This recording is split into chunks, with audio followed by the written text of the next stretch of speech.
Hey everyone, welcome back to another video. My name is Pravita from Neetus Academy. Today, we are going to break down what exactly IELTS wants from you in writing task 2 so that you can walk into the test day fully prepared. In IELTS writing task 2, you are going to write an essay which will have an introduction, 2 to 3 body paragraphs and a conclusion. And you might have a little bit confusion regarding the essay in the general test as well as the academic one.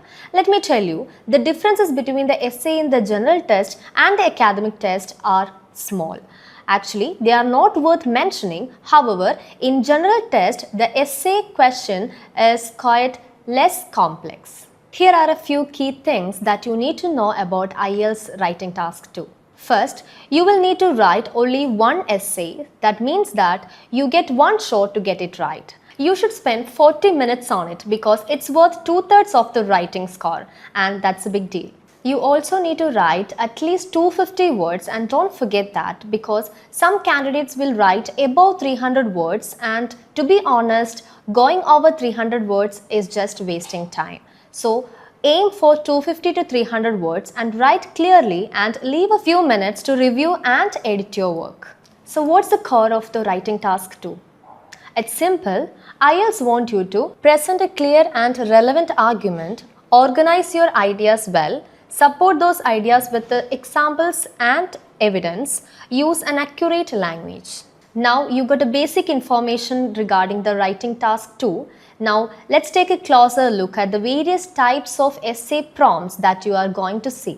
In IELTS writing task 2, you could be asked to write about a wide variety of topics. These topics might include arts, crime and punishment, business, children, and so on. These are some of the broad topics, but it is really important for you to take a closer look at the specific ideas you will need to consider and write about. For example, if you are writing about zoos, you might be asked to discuss about the advantages and disadvantages of the zoos, or maybe the ways to protect the endangered animals, or the benefits of city zoos as compared to the safari parks. When writing about work, you might explore topics like the future of the work and whether it holds promise, or maybe discuss the pros and cons of working from home. It could also examine the remote work and whether it lives up to expectations. Similarly, if the topic is transport, you might focus on the issues like the inefficiencies in public transport,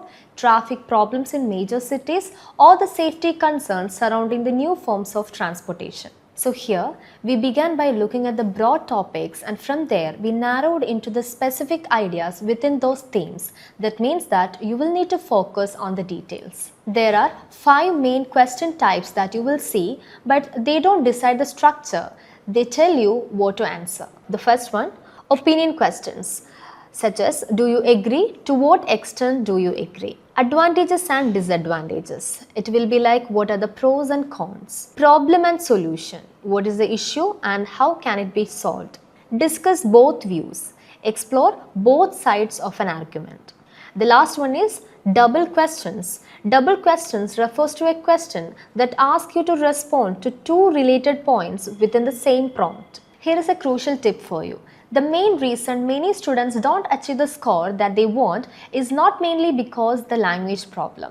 It's because they fail to stay on the topic and fully answer the question. The test takers should understand being off the topic will lead to penalties. Instead, focus on generating the relevant ideas and planning your response. On the exam day, take time to brainstorm clear and appropriate idea. Then create a plan to organize them before you start writing.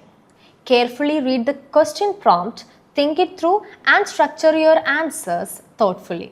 Mastering task 2 is all about staying on the topic, managing your time and expressing your ideas clearly. Stick to these tips and you will be ready to succeed. Good luck. വിദേശ വിദ്യാഭ്യാസമാണ് നിങ്ങളുടെ ലക്ഷ്യം? IELTS ഈസിയായി crack ചെയ്യാം നീതൂസ് അക്കാഡമിയിലൂടെ.